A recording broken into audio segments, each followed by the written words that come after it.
Welcome everyone to a virtual town hall meeting regarding the 2020 general election in South Dakota, sponsored by South Dakota News Watch. News Watch is a statewide nonprofit journalism organization that produces investigative and public service articles that are posted on our website, sdnewswatch.org, and on social media, and which are then made available for free to all other media across the state and beyond. I'm Newswatch Content Director Bart Vancook, and I'll serve as moderator of tonight's discussion.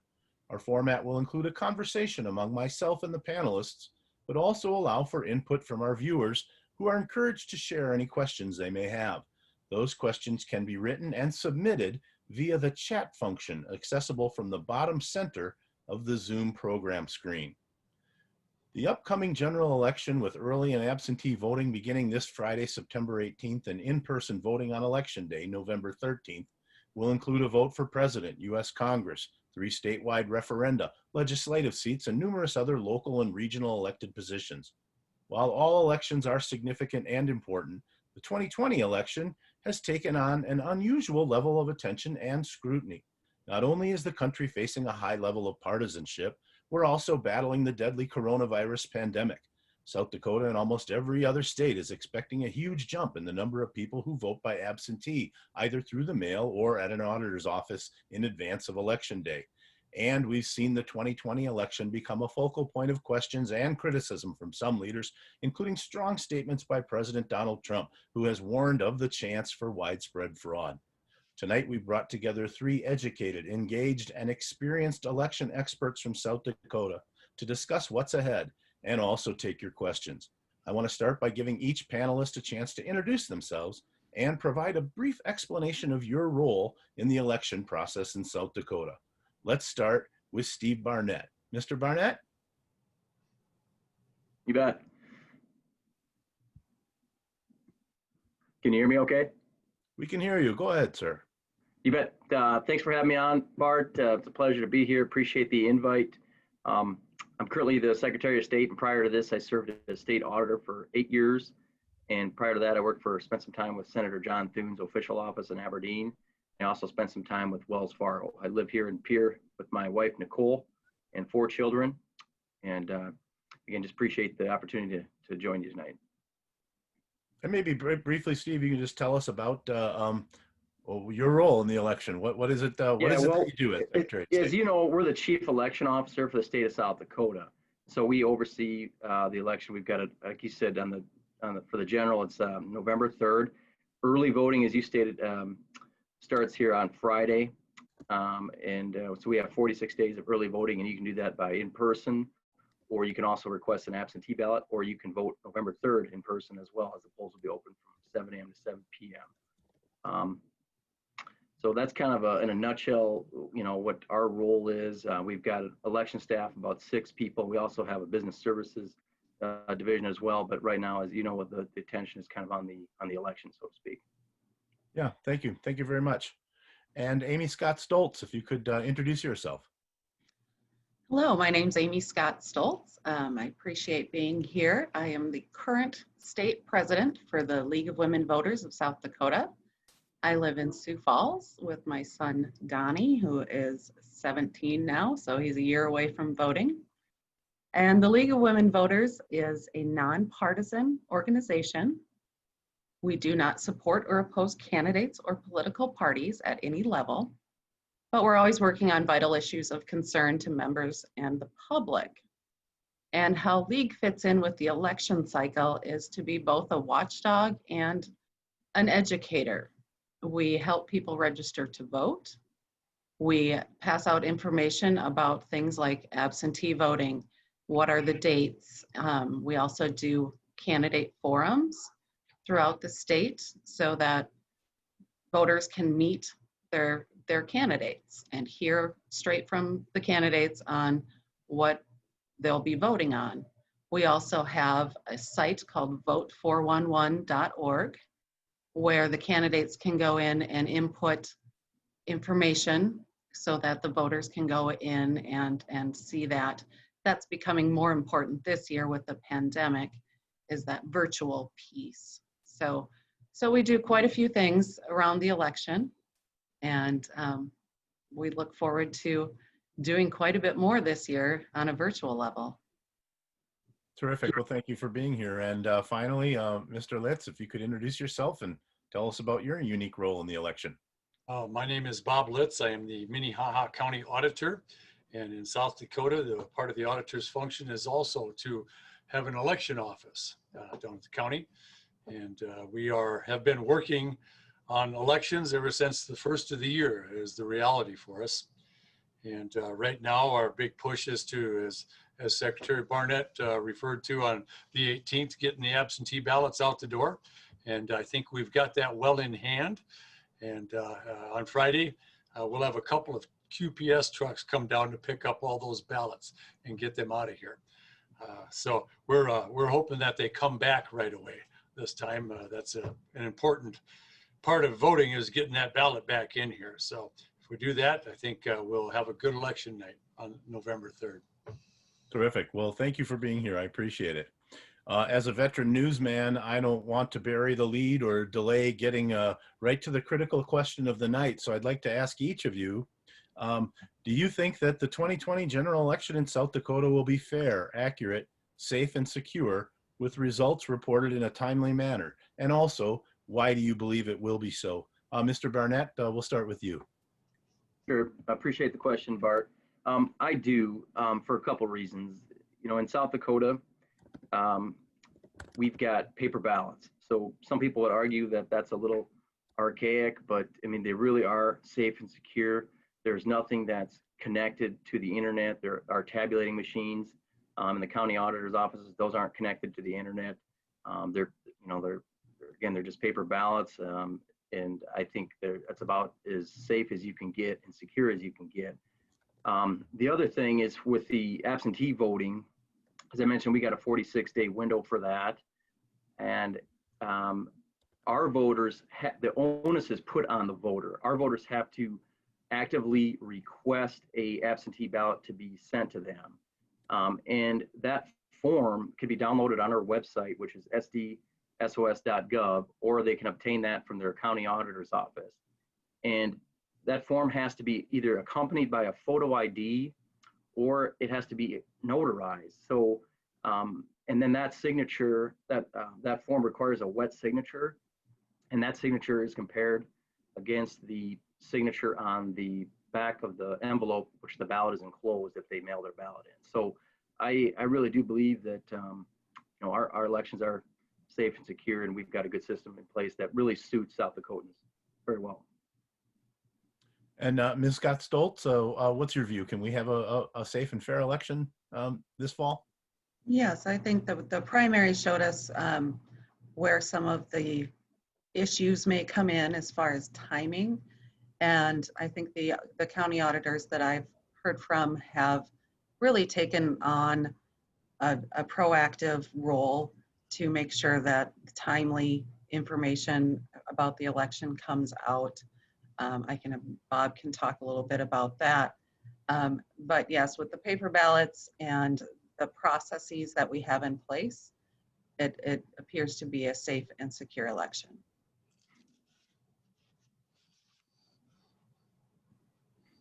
And Mr. Litz, what's your view?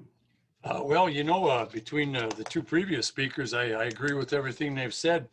As far as the being the fair, this election cycle at the bottom of it all is going to be like every other election we've ever had, in spite of all the controversy and suspicion and questions about it. It's the same election cycle.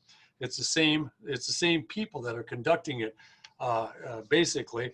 I would tell you that I've had a lot of people step up to work this election recently, and we've been grabbing their information, putting it in a database. But I think that testifies to the character of the type of people in South Dakota that care about elections. If they're going to be there, will they be accurate? Yes, they will be very accurate. South Dakota, we track every ballot. We can find out every ballot that's out there. We count them and we can audit them and find out. There's not probably, in my view, enough time between the end of the election day and the canvass to track down every little thing on there, but it is possible to do that. And so we have control of every ballot. We know they're all at. As far as timely goes, well, we were talking about the primary and the city election that we had combined together.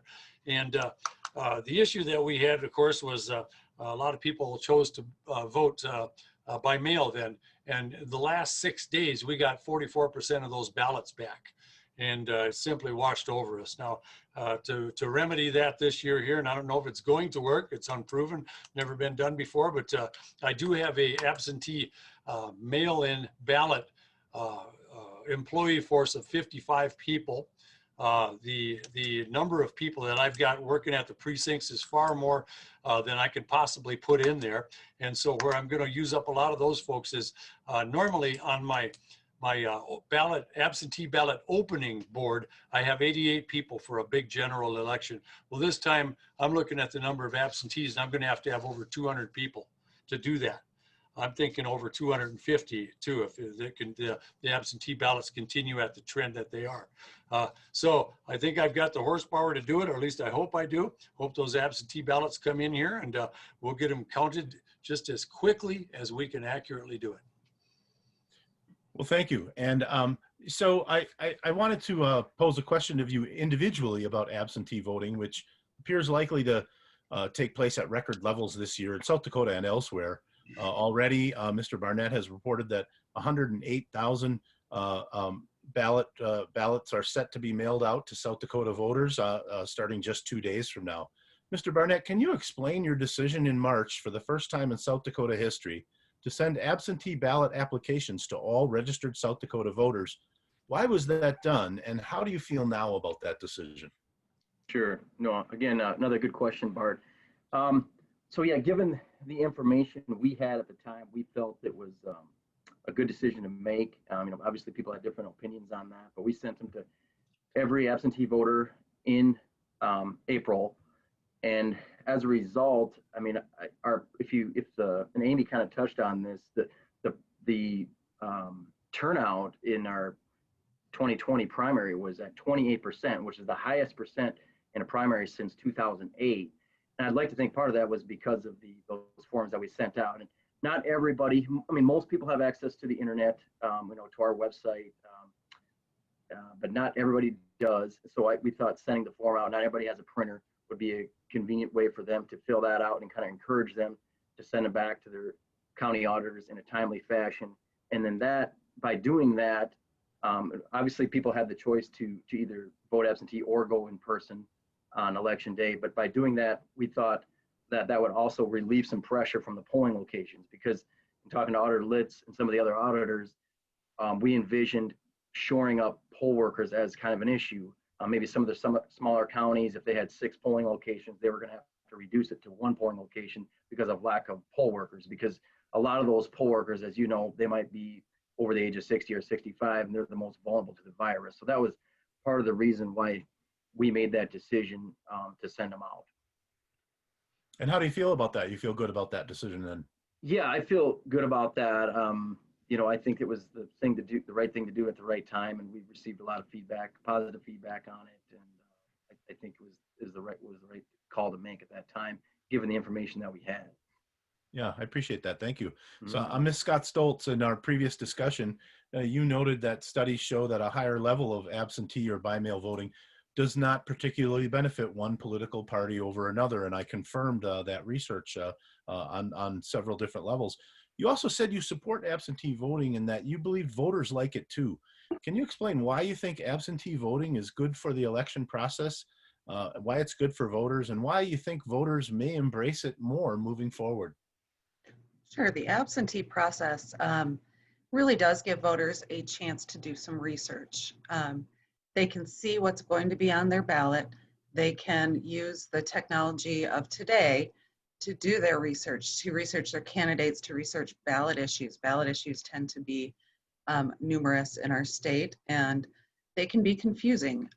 So being able to take their time and not be in a polling place and trying to make that decision, but instead doing their research ahead of time can be greatly beneficial to the process. And the absentee process really can aid with that. Now, you can also absentee vote in person, which I would encourage people to do to, again, make sure a timely count is done if you prefer to do it that way. Yeah, and I know you mentioned the Vote 411. I just posted the link to that site in the chat box, so people can see that or visit that. Mr. Litz, obviously, Mr. Barnett's move to mail out 500,000 ballot applications increased absentee voting, and it quadrupled the absentee vote overall from the 2016 primary, when 14% of South Dakota voters voted absentee, compared to the primary in June, when 58% of voters voted absentee. So how did that, and you've spoken to this a bit, but I wonder if you can drill in, how did that affect the voting and tabulation process, your job as auditor, and ultimately, do you support that decision that has made created some changes and like you said, some challenges heading into the fall election season? Well, you know, we got a little bit of a word that this was what Secretary Barnett was going to do, was send out the request forms to everybody who had not already voted absentee. Do I think it was the right thing to do? Absolutely. I love the humanity of it. You know, nobody knew back then what this pandemic was going to do, and I thought that it was absolutely the right thing, even though I knew that we were going to have an onslaught like nothing had ever been in Minnehaha County before. But we would just keep going until we got all those ballots handled. You know, I might have the same situation again this time if you know, if human behavior of putting things off to the last minute follows through on these absentee ballots. But I would like to encourage people to get them in early and let us process them so we have a chance on election night to do what everybody calls the timeliness of the ballot. Do I think it was the right thing to do at that time? Absolutely. Absolutely. Now, you and I on the phone talked about your decision on election night to call a halt to ballot processing and counting for a time. Can you talk about what that was like, why you made that decision, and what that ultimately resulted in your view? Well, the reason that, you know, we, that night, election night, what came in was the polling place ballots. And we noticed that the numbers were a little bit down, but we also had the compounded thing, or the complicating factor of the city election was also the same night. And of course, we had to reconfigure our tabulators depending on how many ballots we had. But the you know, the issue with the absentee ballots was ballot management, honestly, because we were processing the ballots that came in the last 6 days, and in the processing part of that,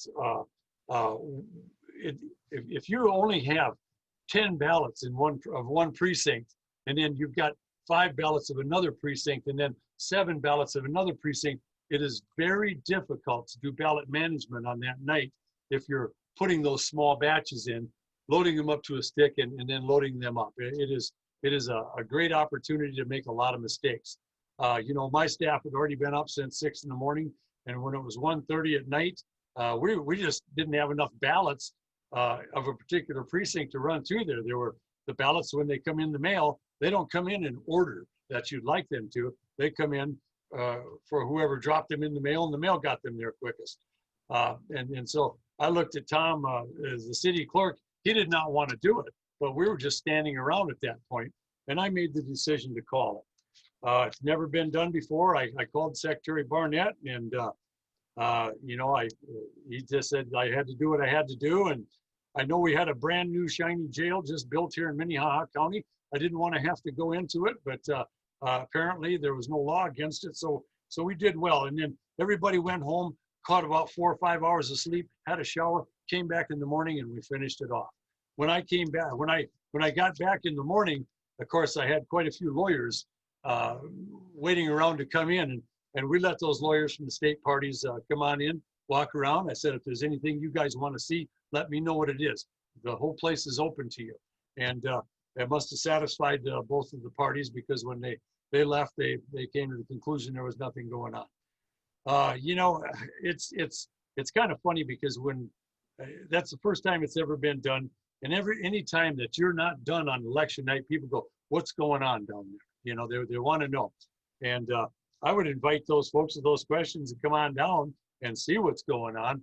And I might even put you to work.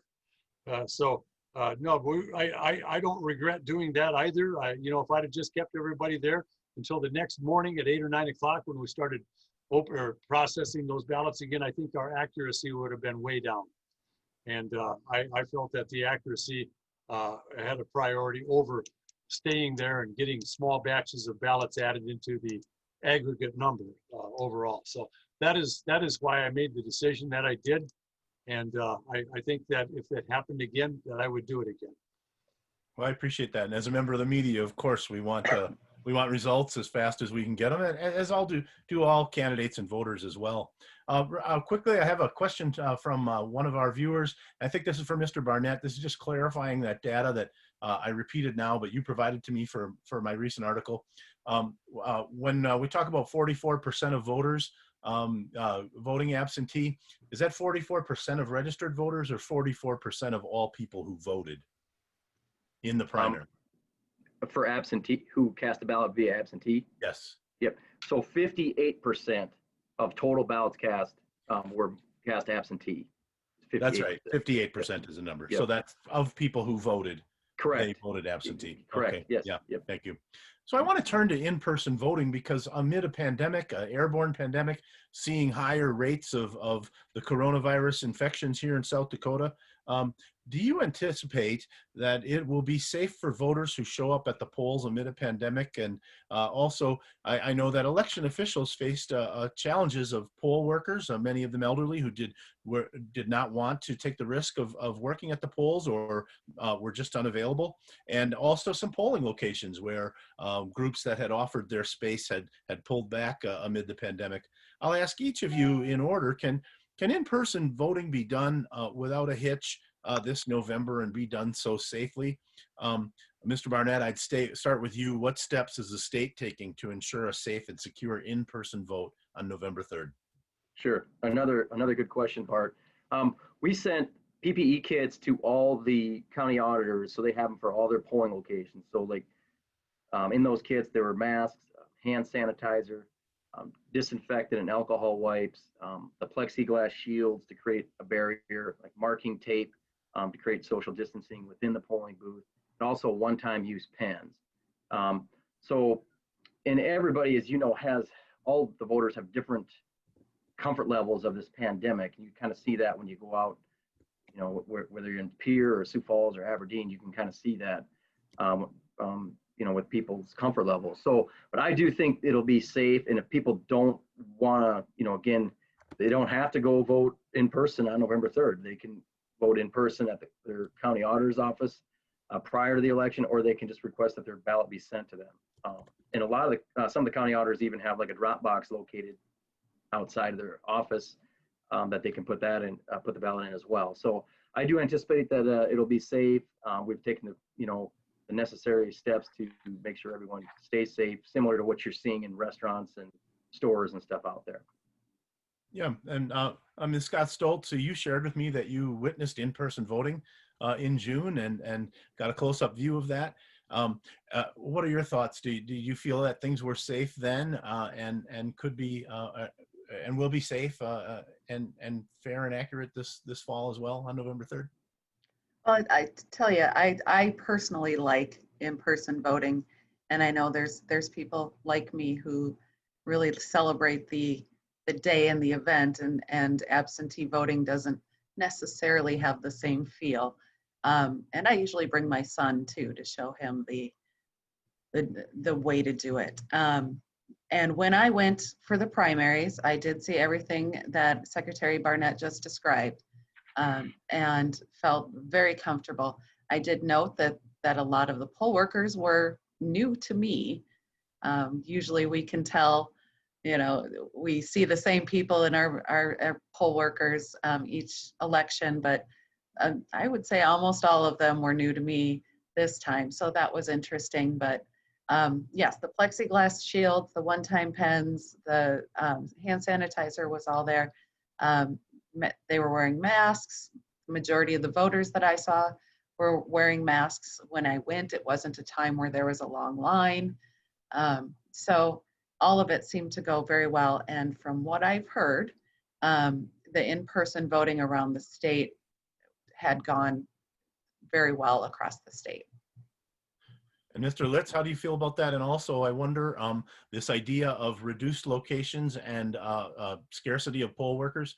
Are you concerned about that, or where do things stand at least in Minnehaha County? Well, you know, for the primary, we probably lost half of our poll workers.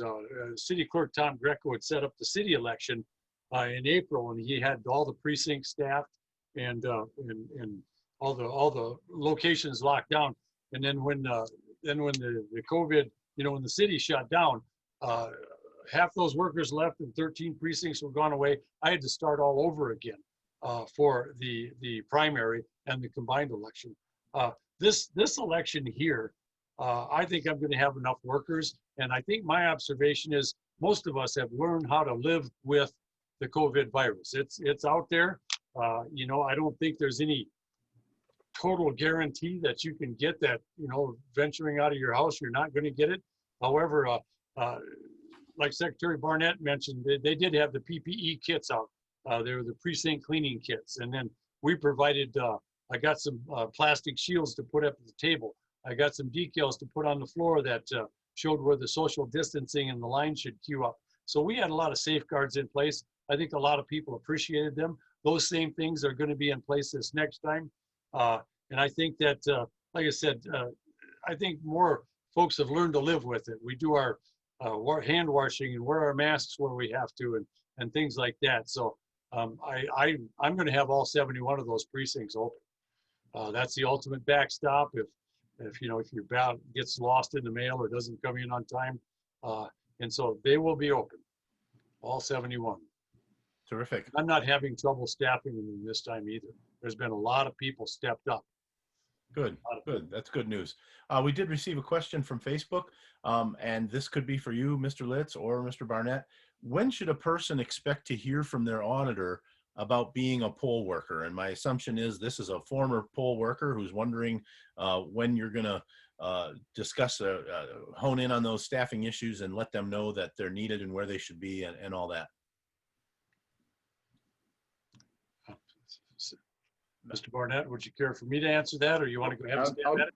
You go ahead, and then I can follow up if you need to. All right. Well, you know, the thing that is a little bit hard. Now, I've got a lot of new people that have never worked before. So part of my issue is that I have to get some experienced people and keep them at the poll. I can't have 5 new poll workers all there, or we're going to have issues. So I try to split it up, get a couple of experienced ones, and 3 or 4 of them at the bigger precincts that can be new ones.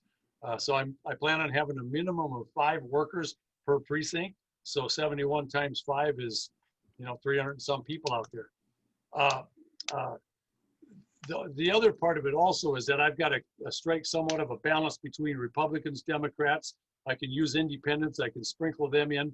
So I have to get that balance of party representation as well as experience and new people. And you know, I try to, when I hire a worker, I like them if I can put them in their home precinct where they vote.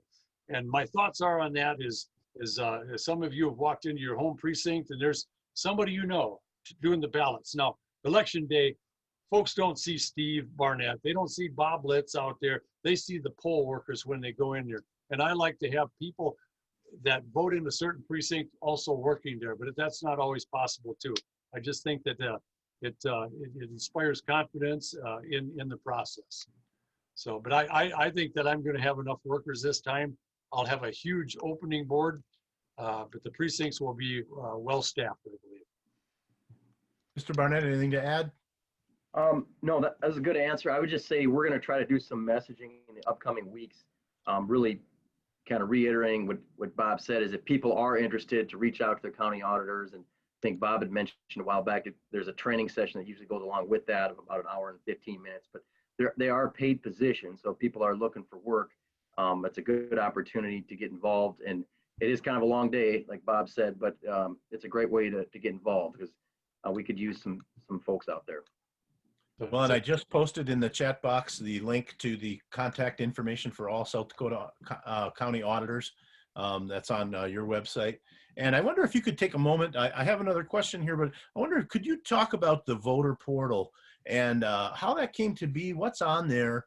And I will tell you, it's pretty slick, and I tracked my own ballot there. I wasn't sure if I had asked for the absentee just for the primary or for all. I was able to see that I had indeed asked for all of them, for all elections. So can you just describe what that is and how people can navigate that? Yep, no, that's another good point. So yeah, if people, that's a common question right now, Bart, is, hey, I got this form back in April. I can't, and I voted absentee for the June primary, but I cannot recall if I requested a ballot to be sent for the general election. So voters can check with their county auditor, or they can go on that voter information portal on our website and see if they're in the queue. Now we're up to 110,000 folks that have already requested that absentee. So they can just go in there and enter their information, and then once it's sent out too, they can kind of track it, see once it hits the auditor, and then when the ballot gets sent back and that kind of thing. So, and it also will tell you where if they want to vote in person on election day, where your polling location would be as well. And the other thing I thought was nifty about that was it shows you your actual personal ballot of what. Yes, you can view a sample what ballot. Local races are on there, and Right. So that's pretty cool. So thank you for having that. Auditors and election officials I interviewed for an article published by News Watch last week said they learned a lot from the June primary that they can take into the November 3rd election and the handling of absentee ballots. I wonder if you, and some of this you've touched on, but if you could briefly share a lesson or two that you learned from the June primary, given the unusual circumstances we're in, and what your takeaways were from that, and what can be learned. And Mr. Barnett, since you're up, we'll just start with you. And I was, Bob already kind of commented on this, but I think the biggest thing is that we had a high turnout of absentees. So I think what auditors are saying now is we can expect this a second time, maybe even at a higher level. So, and not to take anything away from the election day workers, but it's really a credit to the county auditor staff. Because to me, the bulk of the election work gets kind of shifted from election day workers to the county auditor staff. And I think that's a credit to the auditors, and because those ballots, as Bob mentioned, when you're doing absentee ballots, they're a little more labor intensive. You're verifying signatures on the application form to the signature on the back of the envelope, which the ballot's enclosed. So I think, I think that's probably the biggest thing that the auditors can take away from that primary. And it really is probably a blessing if you could choose a time to have the pandemic, have it for the primary, and then you can gear up for the general. So I think they took away some things there. Again, I think you mentioned the poll workers too. I think, they might've got new people to work for the primary that they can again sign up to work for the general as well. And Ms. Scott-Stoltz, you learned a lot, and I know you have a lot of contacts. What did you learn, and what are you sharing? Really, a lot of what we're sharing is to make sure that you follow the instructions properly. I know that auditors can reach out to voters if they send their information in soon enough and the auditors have some time. They can reach out to the voters and say, hey, you've got to sign it, or if something is amiss. But we don't want to count on that. We really want people to follow the instructions that are on there if they're absentee voting, and make sure that their vote is counted. But I know a lot of people we talk to really like the absentee process and hadn't thought about doing it before, or hadn't had a reason to do it before. And now that they've done it, they're planning on doing it again, whether it's this election or another one. And Mr. Litz, I know you talked already about that easygoing evening you had in June, but you also had mentioned to me that you would support a change in South Dakota law to allow for an earlier start to the counting of absentee ballots. Can you either discuss takeaways from June, but also touch on that, why you think, how that could work, and why you think that's something you would support for a change in the law? Well, after the last election, it became apparent that one solution for this could be giving us one more day before the election to process the absentee ballots. And by processing, I mean we open them up, we match the signatures, get them ready to go, and run them through the tabulator. We save everything on a stick. And there's some folks worried that that's going to leak out. I assure you that if something like that ever did leak out, there's one person that they would be looking at.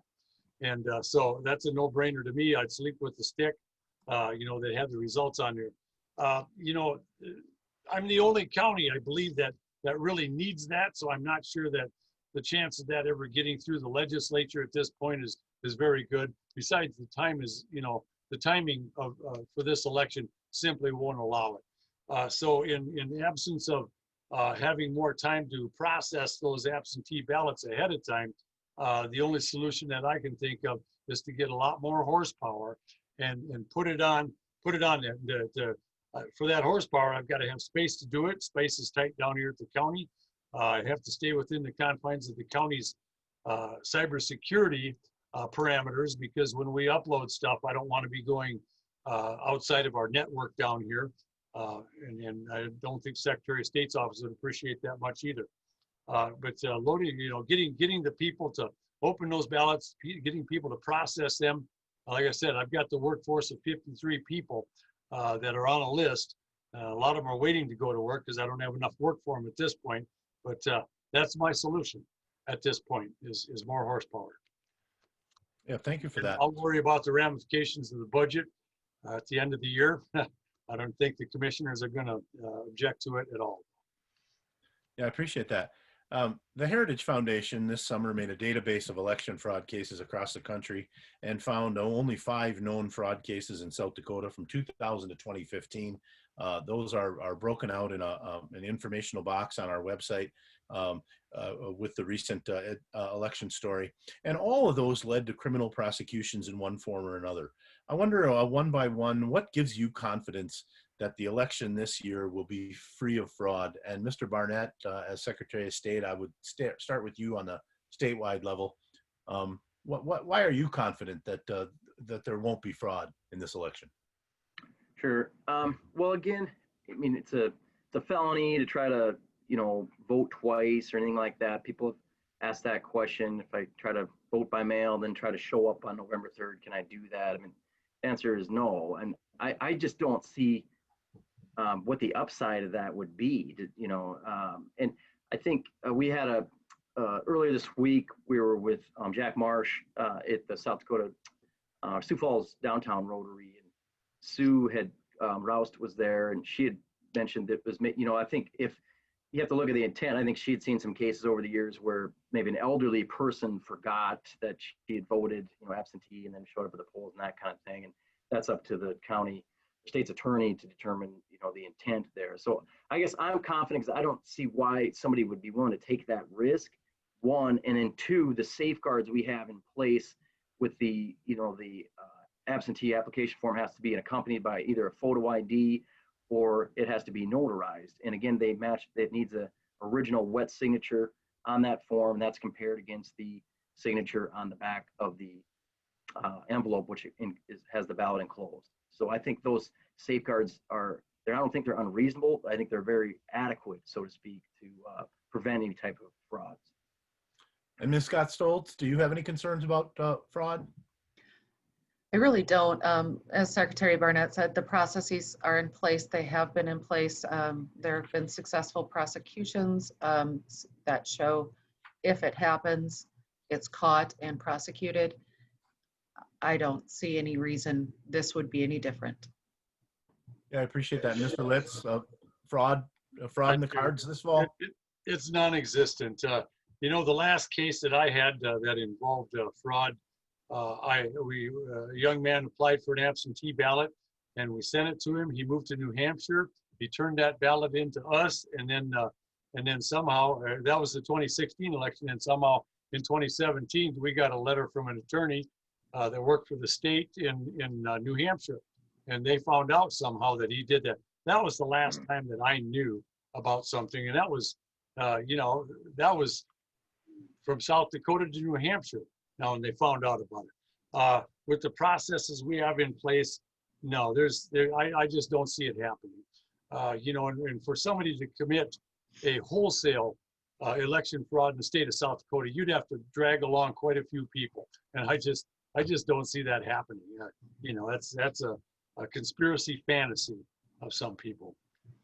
It's not happening. Yeah, thank you. So we're all hearing and seeing evidence of foreign interference in our elections and the dissemination of inaccurate information, conspiracy theories, and the like. What advice do you have for voters to become educated about candidates and issues, and also to make sure their vote gets cast and counted? I would start with you, Mr. Litz. You're already on our screen. What would you suggest to a voter? You're talking over coffee to make sure that they're informed and that they're navigating all of the information that's out there on social media, some of which might be accurate and some of which maybe not. You've got to research what you're reading. If you're out there in the social media world, it's wide open. It's the wild, wild west. And for me personally, to look at some of that stuff that's out there and believe it, it's ridiculous. I mean, it doesn't pass the common sense sniff test half the time.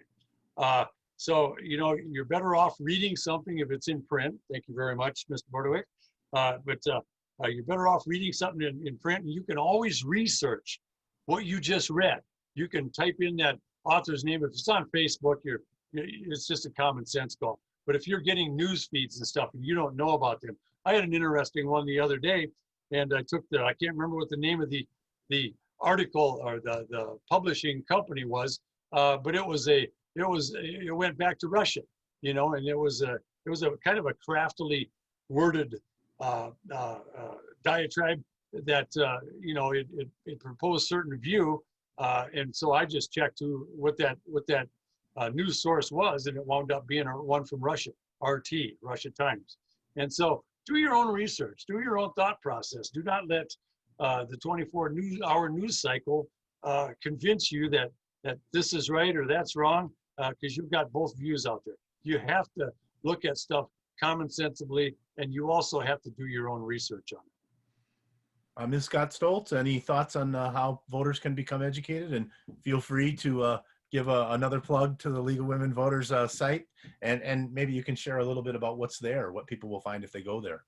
Sure. Our vote411.org website has candidate information for statewide and legislative candidates. So the local information isn't there, but it's statewide and legislative as well as ballot issues. And it's straight from the candidates themselves. We have not edited anything that they say. So you can go there. And a source such as the League of Women Voters that has a 100-year history of being a reliable source, those are the places you want to go to find out that information. If something pops up and you aren't sure if it's true, like Bob said, research it. It's become easy to do that on the internet to find sources. And if you can't research something, that maybe is a reason to question it. What's interesting is my son throughout grade school, middle school, and into high school has always had classes on how to do this on the internet. How do you determine if something is a reliable source, and what sources do you pick to put in papers and things like that, where us old people have not had those lessons. So it'll be interesting to see the next generation come up and see how good they are at determining those things. Thank you. And Mr. Barnett, what would you suggest a voter do to get educated about the issues and stay away from things that might be trying to put undue or inaccurate influence on them? Right. No, another good question is like Bob and Amy said, just to check your sources. Check with you can call your county auditor, or you can check our website. Our Twitter handle is at SODAK SOS, SODAK SOS. And if people see something that doesn't seem correct, they can always call our office and say, hey, is this accurate? But as Bob said, the misinformation, I think it's like 53% of things put on social media are false. That's over half. That's a lot. So there's a lot of misinformation out there. Check your sources, and make sure what you're seeing is accurate. There is just a lot of confusion out there sometimes, and just I think check with the county auditor or our office, and we can get you pointed in the right direction. Terrific. And I wonder, as we all know in life, sometimes the best laid plans go awry. We've all faced that in our lives and in our work. What worries you most about the election this year? What could go wrong? And Mr. Barnett, since you have the stage here, we'll stick with you. What is there anything keeping you up at night, or that you expect might do so until November 3rd or 4th?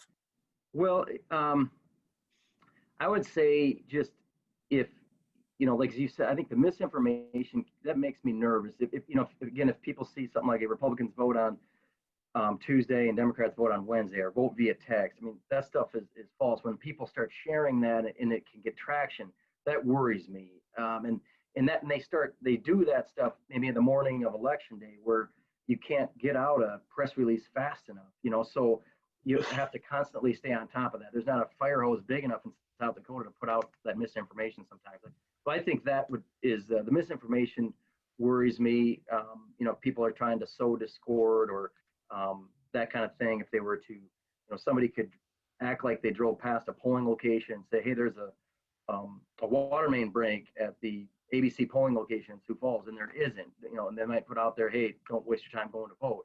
So I think that probably worries me the most is the misinformation. I think our auditors, most of them have a lot of experience in running elections.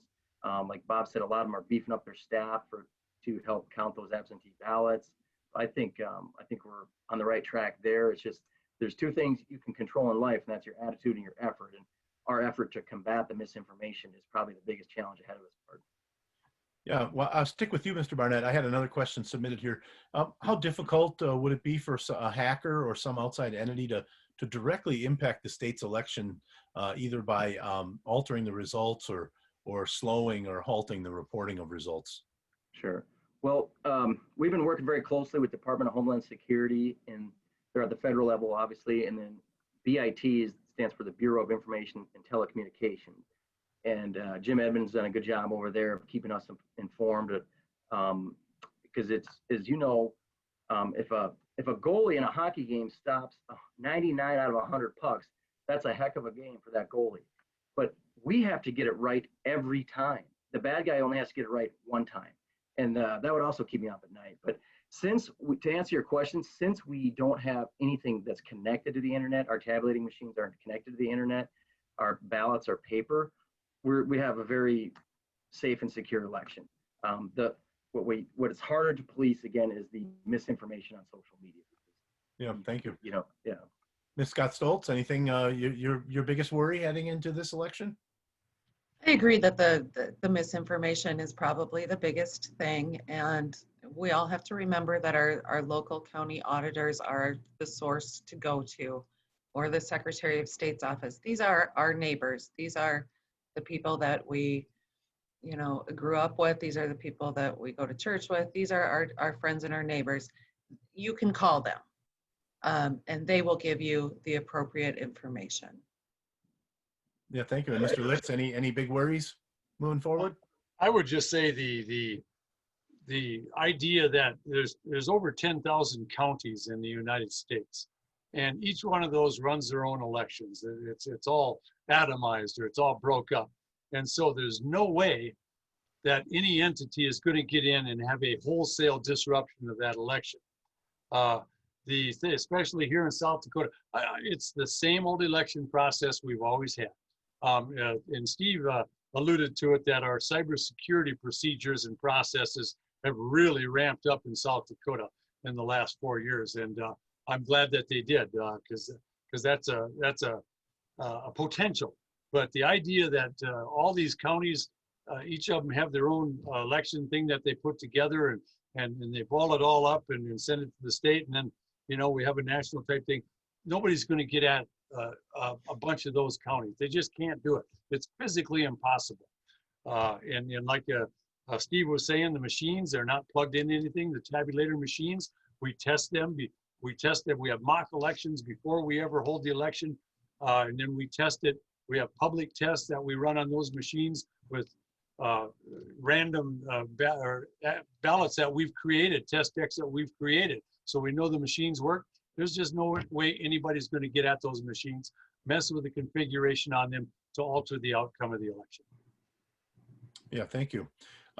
Elections are a cornerstone of our democracy, and for many of us, a patriotic and beloved process that we hold dear. I'm sure as election officials and monitors that you have a personal, emotional connection to voting and the election process.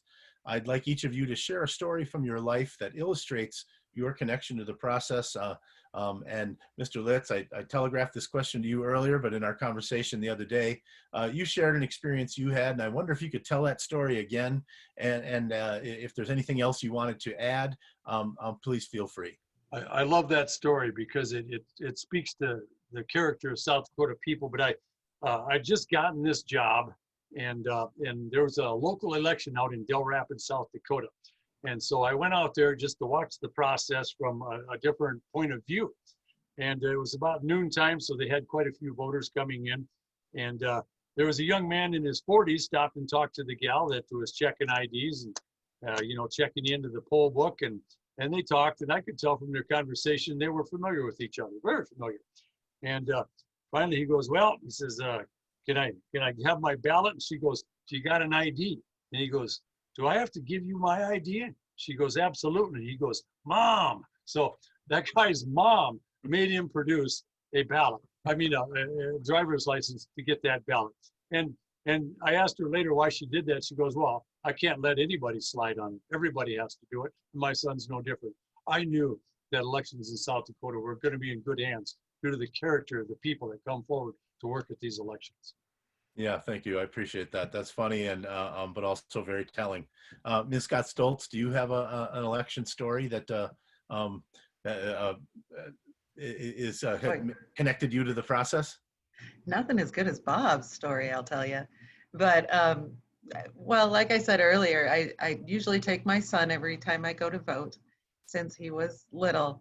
And one year he had learned to read and recognized some names on the ballot, and they were neighbors, things like that, people he had met, and he actually grabbed the pen and was going to vote for these people because he knew them, and I had to stop him and let him know he couldn't do that till he was 18. But it's one of those traditions that I like to talk to him about it. I like to explain to him why it's important to vote. And I think a lot of us really do have that really connection to voting and why it's so important to our country. And something you mentioned to me, you learned from your mother as well, right? Yes. My mother was a League of Women Voters member for many years. I may have attended League of Women Voters meetings in the womb, so. Good for you. And Mr. Barnett, what is it about elections that gets you excited or keeps you motivated? Yeah, it would be hard to top Bob's story there. But when I was I registered my senior year, fall of 1996. That was the first election I was able to vote in. I grew up in Aberdeen, and that was before they had the vote center. So, as Bob mentioned, I walk into the school for the visually handicapped, and I walk in, and those ladies are getting my ballot ready before I even give my name because they know who I am. And I think that is such a nice, neat thing in South Dakota. A lot of times you're 2 questions away from figuring out a family connection of some kind. And then my family moved up to the north end of town. Some of my mom's friends were there sitting behind the desk, requesting my ID. And they said, we need to see it. We know who you are, but we need to see it. So I think, as Bob mentioned, it's just, we're a small state. We've got 850,000 people that live in it, but we still demand the integrity of our election system. And South Dakotans are sure proud of that. That's great. Well, thank you. So coming into for a landing here on our discussion tonight, I wanted to give each of you one opportunity to send a singular message to South Dakota voters.